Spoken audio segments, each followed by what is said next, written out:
오늘은 누가 천국에 가는가 하는 주제를 가지고 여러분과 함께 은혜를 나누고자 합니다.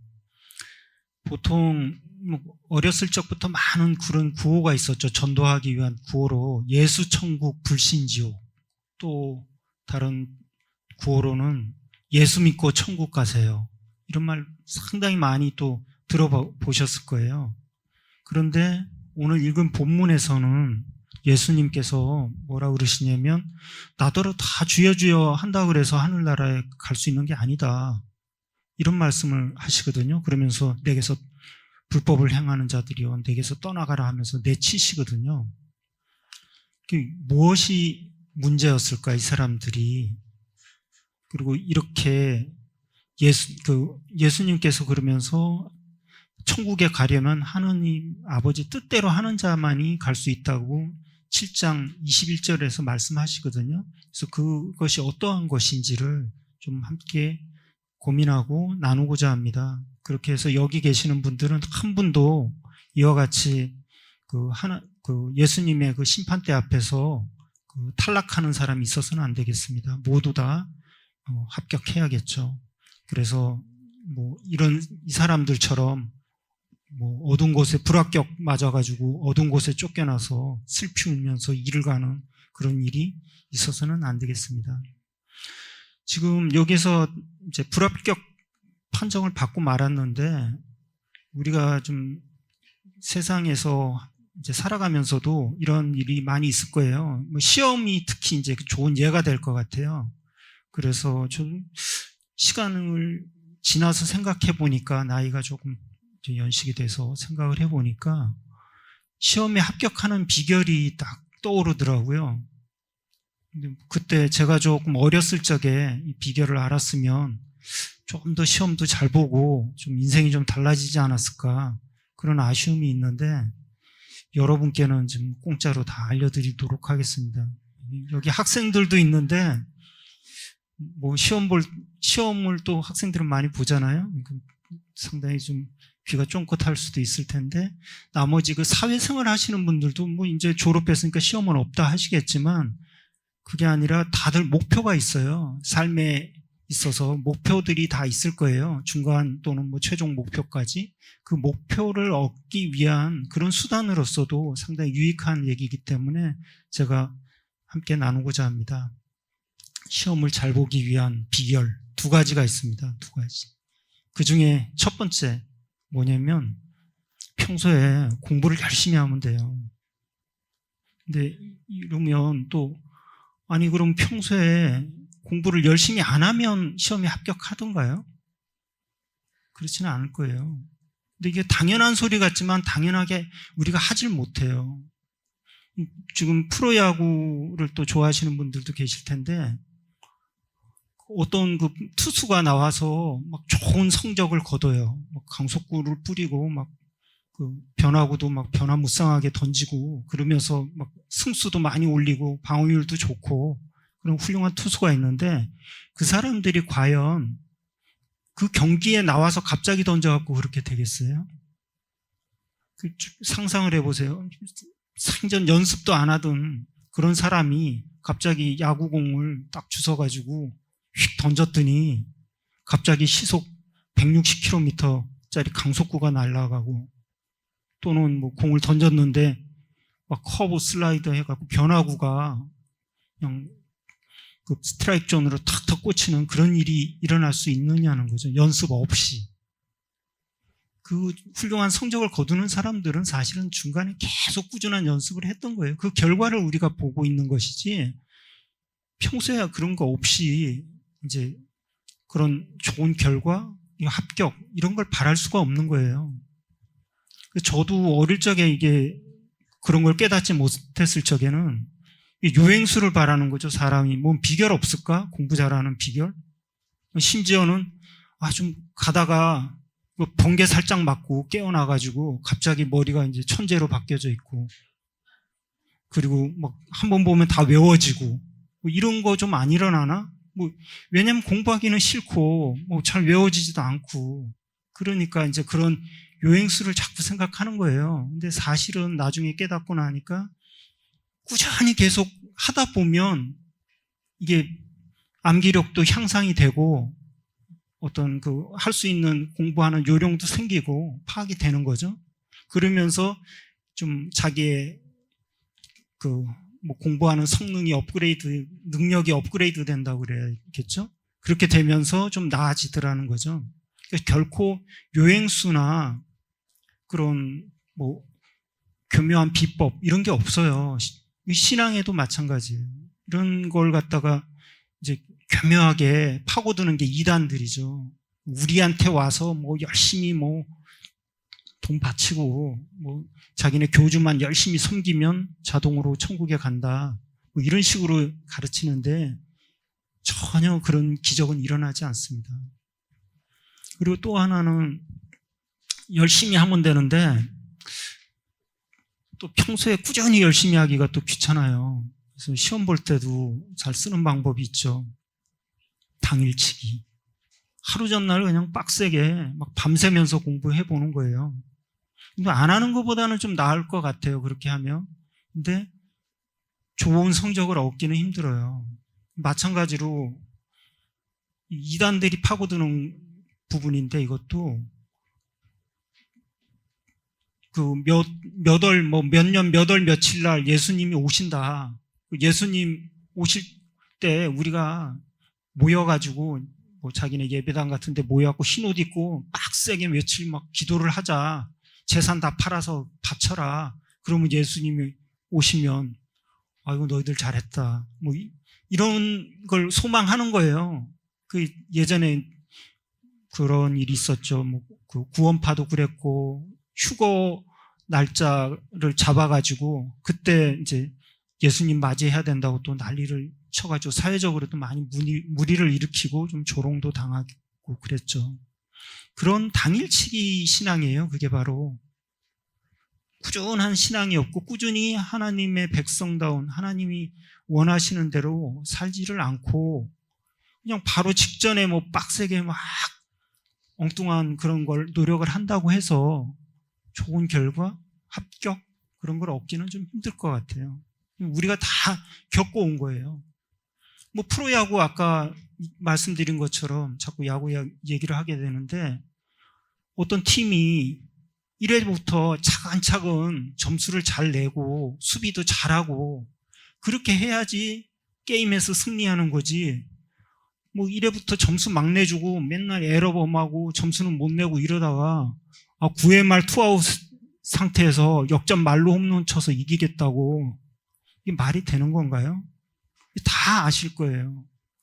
그게 되지가 않는다는 것을. 신앙도 마찬가지예요. 그냥 막판에 뭐 어떻게 해서 천국 가겠다 이런 소망 자체가 전혀 맞지도 않고 현실성이 없는 거예요.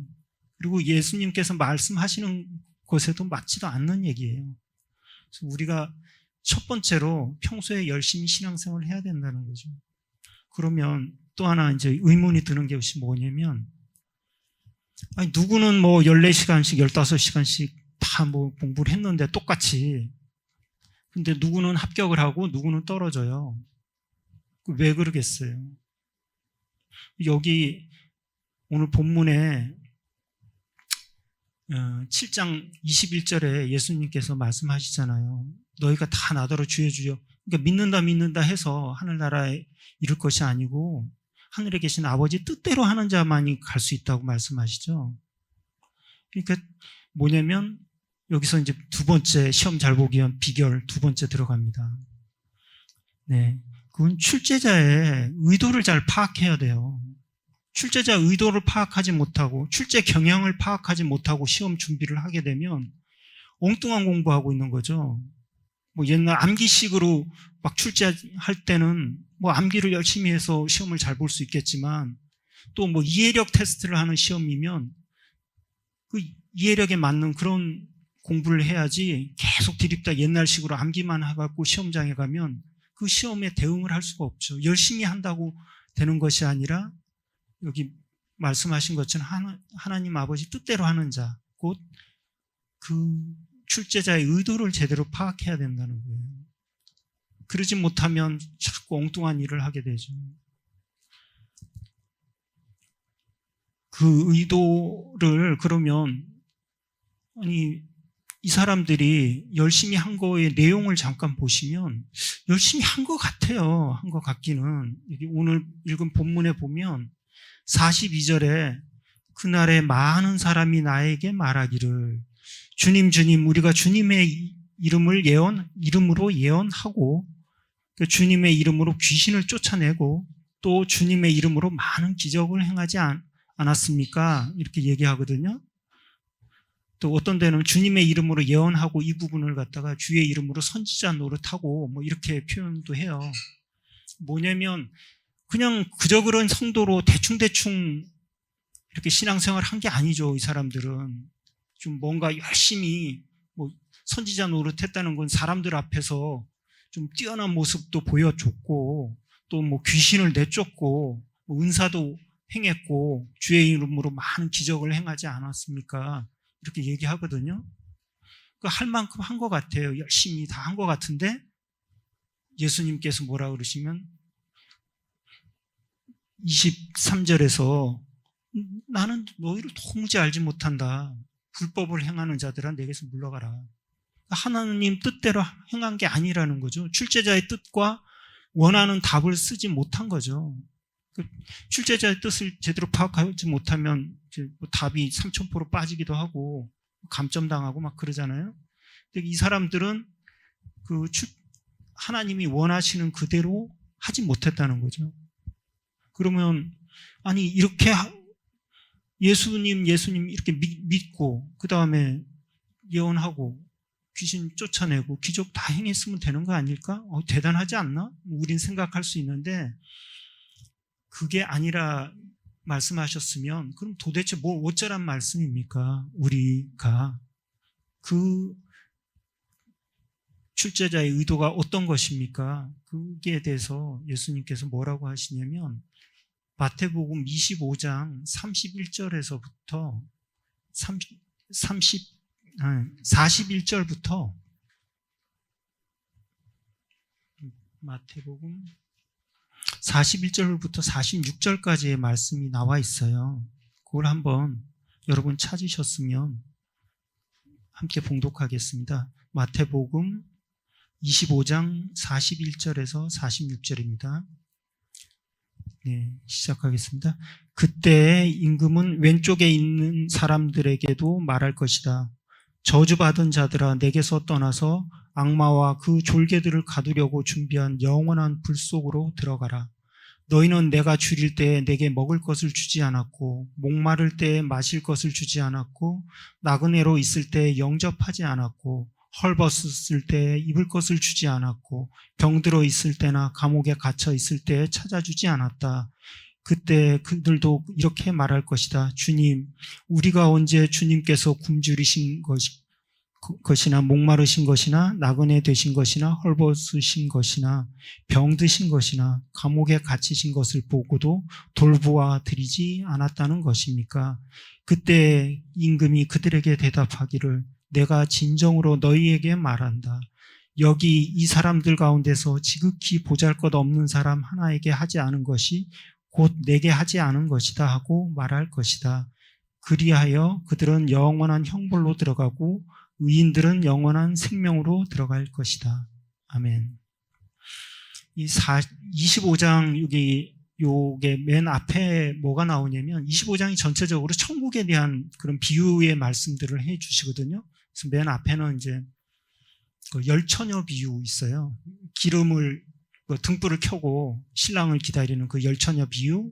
그 다음에는 달란트 비유. 종들에게 이제 달란트를 나눠주고 이제 얼마 후에 돌아오는 그 주인의 그 이야기가 있고 31절부터는 바로 이 예수님이 영광의 보좌에 앉으셨을 적에 예수님이 그 심판대에서 이제 양과 염소를 나누는 얘기를 하세요. 그러면서 의인들을 불러서 내가 이제 줄일 적에 먹을 걸 주고 목마를 때 마시게 하고 나그네 되었을 때 영접하고 뭐 헐벗었을 때 입혀주고 또 병들었을 때 뭐 감옥에 갇혔을 적에 돌봐줬다. 그러니까 이 사람들이 아니 제가 언제 그렇게 해드렸습니까? 그렇게 이제 예수님께 말하니까 예수님께서 너희들 중에 가장 작은 자에게, 보잘것없는 자에게 행한 것이 곧 나에게 행한 것이다. 그 말씀을 하세요. 그리고 나서 반면 이제 이 사람들에게는 너희가 내가 줄일 때, 굶주려 있을 때 먹을 걸 주지 않고, 목마를 때 마시게 하지 않고, 나그네 되었을 때 영접하지 않고, 또 헐벗었을 때 입히지도 않고, 병들고 감옥에 갔을 때 돌보지 않았다 너희가. 그 얘기하니까 이 사람들이 아니 언제 우리가 그렇게 했습니까 예수님께. 그렇게 반문을 하니까 예수님께서 너희들 중에 가장 보잘것없는 자, 가장 작은 자에게 한 것이 바로 하지 않은 것이 나에게 하지 않은 거다. 딱 이렇게 선언을 하시거든요. 그러면서 너희는 영벌로 들어가고 영원한 형벌로 들어가고 의인들은 영생으로 들어가라. 이렇게 딱 못을 박아주세요. 그러니까 출제자의 의도가 이건 거예요. 이게 무슨 말씀이냐면 마태복음 22장에서 바리새인들이 와서 이제 물었거든요. 어떻게 사는 게 바르게 사는 것이냐, 그런 의미로 던지는 질문과 마찬가지예요. 모세 율법 중에 제일 큰 게 어떤 겁니까? 그렇게 질문하니까 예수님께서 하나님 사랑, 첫째는, 두 번째는 이웃 사랑이다. 이렇게 말씀을 딱 해주시거든요. 그게 뭐냐면 어떻게 하면 하나님 뜻대로 사는가? 율법이라는 게 하나님 뜻대로, 하나님 백성으로 살아가는 그런 가이드가 되는 것인데, 그게 제일 큰 것이 뭐냐니까 가장 중심되는 뜻이 바로 그 두 가지, 하나님 사랑, 이웃 사랑이라는 거죠. 그것을 실천하면서 사는 것이 하나님의 백성으로, 하나님의 자녀로 살아가는 것이죠. 근데 여기에서 말씀하셨듯이 이렇게 가장 작은 자가 굶주리고 목마르고 헐벗고 이럴 때 돌보지 않는다는 것은 제대로 사는 것이 아니죠. 평소에 이런 삶을 살지 않는다는 것이, 말로만 이제 기적을 행하고 예언하고 믿는다고 하고 막 이렇게만 했지 이런 긍휼히 여기는 마음이 없었던 거예요. 그 본문에 7장 21절에 23절에서 나와서 쫓겨나는 사람들은 그런 긍휼한 마음이 없었기 때문에 그 사람들을 봐도 무덤덤하고 무심한 거죠. 근데 하나님께서 명하신 것, 그리고 하나님의 그 사랑과 그 긍휼하심을 우리가 체감한다면 그렇게 할 수는 없겠죠. 우리는 달라질 것이고 달라진 삶을 살게 되는 거예요. 그럴 때 하나님께서 또는 예수님께서 너 바로 살았다, 너를 의롭다, 이렇게 얘기해 주시는 거예요. 행위로만 자꾸 생각하는데 그런 것이 아니라 우리가 달라진 삶을 살아야 된다는 거예요. 세상하고. 하나님을 믿는다, 예수님을 믿는다 하면서도 말로만 그러고 그 세상 사람들과 똑같이 어떤 경쟁에 치여서 또는 서로 이제 막 시기 질투하면서 그렇게 살아간다면 구분이 안 되는 거죠. 하나님의 백성과 세상 사람과의 구분되는 그런 삶을 살아야 되는 거죠. 하나님의 백성다운, 하나님의 자녀다운 그 삶을 살아야 되는 거예요.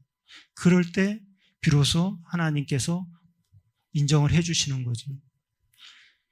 오늘 본문 이걸 또 생각을 하기를, 그러면 최후의 심판대에 가서 이런 판정을 받나 보다. 또는 천국은 죽어서 가는 곳이다. 이게 장소의 개념으로 우리가 많이 생각을 하고 그렇게 다들 많이 그렇게 알고 있어요. 그러니까 죽어서 이제 가면 예수님 만나갖고 또는 하나님 만나갖고 이렇게 판단을 받는 그런 상상을 하게 돼요. 이 본문을 7장 21절 23절을.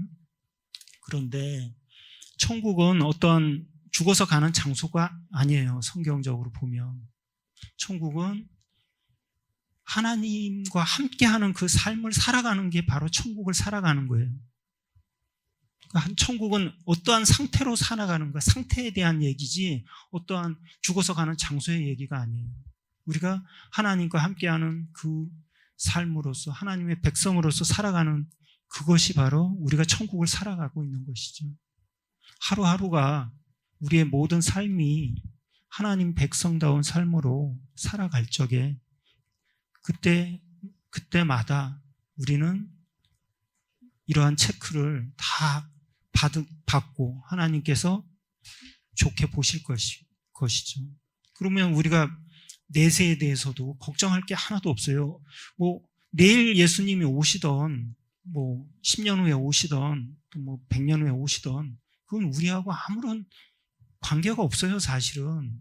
하나님의 그 사역이 그 행하실 일이시고 그것은 다 비밀에 붙여져 있죠. 근데 그걸 미리 안들 우리가 아무 신앙에 상관이 없어요. 우리가 평소에 하나님의 자녀답게 이렇게 살아가고 있다면, 아니 죽은들 어딜 가겠어요? 하나님과 함께 동행하던 사람이 죽었으면 하나님, 죽어서 깨어나 보면 하나님 옆에 있지 어디 가겠어요?